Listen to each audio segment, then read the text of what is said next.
Selamat sejahtera saya ucapkan pada Dr. Gayatri iaitu pensyarah bagi kursus PMMB 3213 Kurikulum Bahasa Melayu Sekolah Rendah. Baiklah, pada hari ini saya akan membentangkan tugasan kedua bagi kursus ini iaitu penghasilan produk digital. Baiklah, seterusnya. Ini merupakan biodata saya. Nama diberi Muhammad Haji Zafri bin Roslan dari kelas BM3. Seterusnya, RPH. Bagi pengajaran harian, saya Saya menetapkan standard kandungan 3.2 iaitu menulis perkataan, frasa dan ayat yang bermakna. Standard pembelajaran 3.3.1 iaitu membina dan menulis ayat untuk menyatakan pendapat berdasarkan bahan. Baiklah, objektif pembelajaran kita adalah agar pada akhir sesi, murid dapat menyatakan sekurang-kurangnya tiga kepentingan, menjaga kebersihan berdasarkan video dan bahan yang ditunjukkan. Dan yang kedua, membina sekurang-kurangnya tiga ayat yang gramatis untuk menyatakan pendapat tentang cara menjaga kebersihan mengikut situasi. Baiklah, kita bergerak pada inovasi dalam PDPC.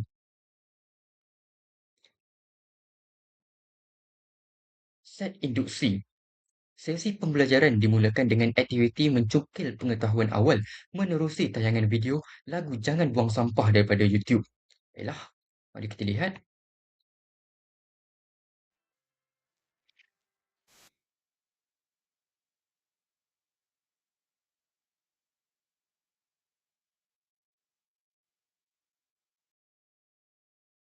Murid diminta menonton dengan penuh perhatian sebelum menyanyi bersama-sama bagi membina kesediaan belajar. Dan seterusnya, sesi bersoal jawab secara rawak dijalankan bagi menguji kefahaman mereka terhadap kandungan lagu. Sebagai contoh, persoalan dikemukakan. Kenapa kita perlu buat apa yang mereka buat dalam lagu itu? Dengan jangkaan jawapan murid, supaya persekitaran kita sentiasa bersih. Dan sebagai penutup fasa ini, guru membuat hubung kait antara maklum balas murid dengan aktiviti pembelajaran yang bakal menyusul. Baiklah, memasuki langkah yang pertama. Fokus beralih kepada tayangan slide pembelajaran melalui aplikasi Canva yang bertajuk Kepentingan Menjaga Kebersihan. Murid diberikan penerangan terperinci mengenai kepentingan amalan kebersihan seperti langkah pencegahan penyakit dan usaha mewujudkan persekitaran yang sihat. Seterusnya, murid membaca maklumat pada slide secara bergilir-gilir serta digalakkan untuk menyuarakan pendapat mengenai cara-cara cara-cara menjaga kebersihan di kawasan sekolah. Akhir sekali, murid dibimbing oleh guru untuk membina ayat yang lengkap berdasarkan maklumat yang telah dipelajari. Seterusnya, langkah 2 diperkasakan dengan aktiviti berkumpulan bagi menyatakan pendapat melalui putaran roda impian. Baiklah, dalam aktiviti ini, murid dibahagikan pada 4 kumpulan yang terdiri daripada 5 orang ahli. Setiap kumpulan diberikan peluang untuk memutar roda impian Woodward sebanyak 3 kali bagi mendapatkan pelbagai situasi berkaitan kebersihan. Baiklah, contohnya seperti yang saya tunjukkan dalam pautan di bawah.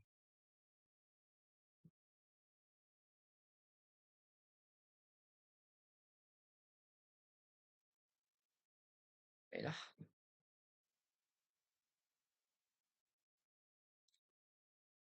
tangan kotor sebelum makan.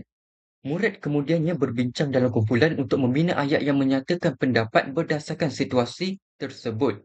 Contohnya situasi tangan kotor sebelum makan. Hasil perbincangan dibentangkan oleh wakil kumpulan di hadapan kelas untuk berkongsi bersama. Sebagai suntikan motivasi, guru memberikan markah kepada kumpulan melalui papan markah interaktif Canva. Contohnya, okey.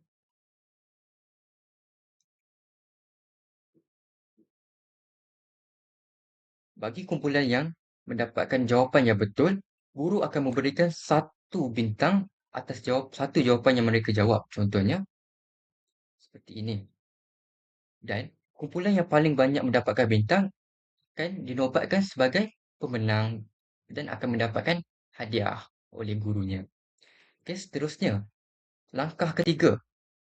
Fasa pengukuhan dilaksanakan melalui respon digital. Guru memaparkan situasi perbandingan antara kawasan bersih dan kotor menerusi aplikasi Padlet. Okey, seperti pautan di bawah. Kita lihat.